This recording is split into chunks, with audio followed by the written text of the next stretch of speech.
name is Dr. Philip Olale from the University of Nairobi, Department of Urban and Regional Planning. We are going to cover a topic in Chapter 5, which looks at urban laws to accelerate digital transformation of cities and territories. Engaging in that conversation, we are going to organize our discussion in about 4 to 5 areas. We are going to cover an introduction which looks at definitions. We are going to cover aspects of the utility of urban laws, some basic statistics, the content of urban laws, the categories of the laws, and even some element of justification of those particular laws. We are then going to look at specifically what are the roles of urban laws towards digital transformation within our cities and our urban areas. We'll look at some challenges and then conclusion. So we'll begin with an introduction, and at the introduction level, we first want to know what urban laws are. So in this conversation, there are two elements that we need to consider when we are looking at the concept of urban law.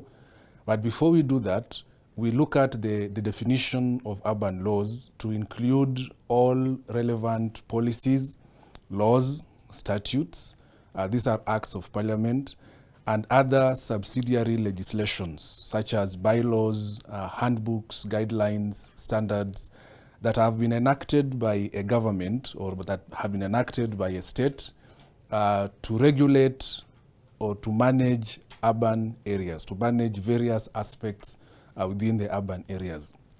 And we shall be seeing some examples of the various themes of the various areas within an urban setup that are managed by urban laws. But the critical point here is that all relevant laws and legislations, bylaws that have been created by a government entity or a state agency that has the powers to create laws, as long as those laws relate to regulation of activities or management of various aspects of urban areas, then we consider that as a body of urban laws. And later on, we'll be seeing some examples. So urban laws do three things. They provide the authority, meaning they clarify who has the authority to engage in the management of certain aspects. So if it is, for example, provision of services like infrastructure, water, who has that authority? Urban laws will be able to give that authority. Who has the authority to govern a particular area? Who therefore has the decision-making powers? So you have the authority, but also does the law clarify the decision-making responsibilities for that particular entity or that particular aspect, urban management? And lastly, urban laws also clarify on the aspects of accountability. Who is accountable? So you have authority, you have decision-making. So those are the various aspects of urban laws that are provided for to ensure that there is clear management of various aspects of urban governance. So we'd want now to move to the next area of conversation, which is the utility of urban laws for digital transformation. If we look at some basic statistics, we find that, and specifically we are focusing on African countries. The statistics that we are able to see there demonstrate that the digital world has really, taken shape within our urban areas. You now have a majority of urban dwellers with access to phones, with access to internet, and with access to various aspects of the digital world. So what does this mean for urban managers? I think that is the fundamental question that we need to ask ourselves. What does these statistics mean to urban managers? What that means is urban managers must also transform, because laws basically are made as a social contract between the governed and the governor, or the person who governs.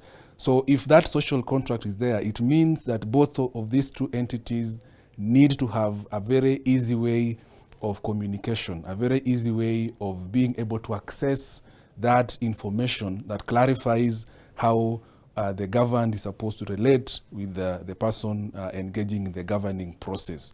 So those statistics demonstrate that there is a lot of digital activity that's already happening in our urban areas, and therefore our urban laws also need to quickly, transform and be supportive of that transformation within that particular aspect. So when you're looking at urban laws, there are two fundamental aspects of urban law that we need to look into if we want it to be an agent of transformation within the digital world.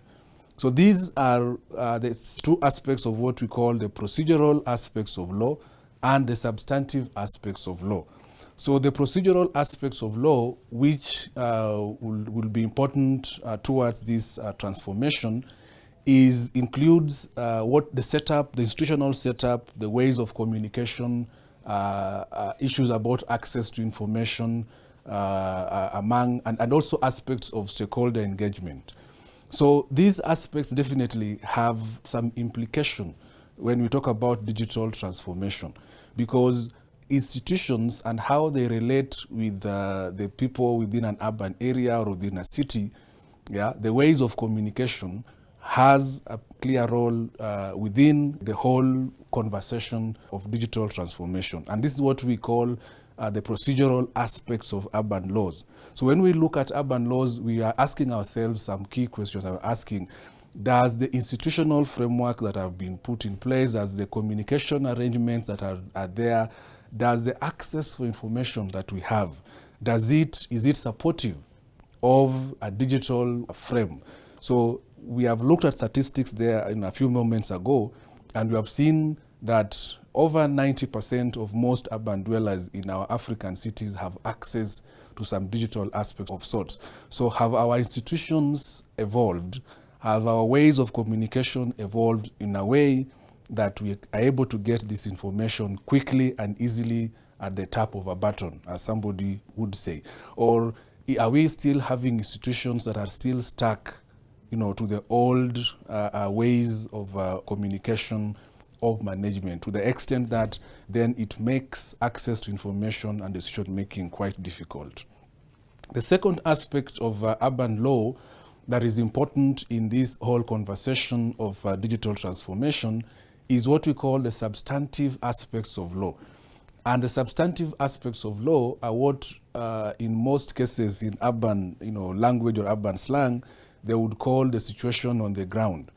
So substantive aspects of law are those specific instruments that the urban laws provide in specific decision making, for example, in aspects of land use.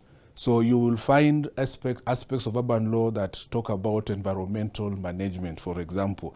What is allowed within a particular area? What can you develop? What can you not develop? What is prohibited? What is allowed? So those are what we call the substantive aspects of urban laws. And those also have a role to play in all this conversation of digital transformation. We shall be seeing, for example, when we're talking about those examples, we'll see how then these two aspects of law play an important aspect in the digital transformation. Now, so what are some of the categories of urban laws for digital transformation? What are some of these categories of laws that are important that we need to look into as we are trying to digitize and digitalize our urban management aspects? One is the Constitution. The Constitution always is an important aspect of urban law. We have land laws, we have planning laws, we have environmental laws, infrastructure laws, and most importantly, we also have public participation laws.